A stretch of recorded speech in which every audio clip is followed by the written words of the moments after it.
Islamic نیم ملیحہ۔ ملیحہ نام کے اسلامی معنی ہے خوشگوار، دلکش اور خوش طبیعت کے۔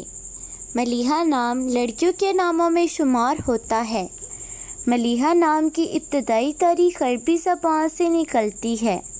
ملیحہ نام کے افراد کے لیے خوش قسمت نمبر 3 مانا جاتا ہے۔ ملیحہ نام کا مطلب ہے خوشگوار، دلکش اور خوش طبیعت کے، جبکہ خوش قسمت دنوں میں اتوار اور منگل شامل ہے۔ خوش قسمتی والی دھاتوں اور ہندسوں کے حساب سے تانبا شامل ہے۔ ملیحہ نام کے افراد کے لیے موافق رنگوں میں سنہری، نارنجی اور سرخ شامل ہے۔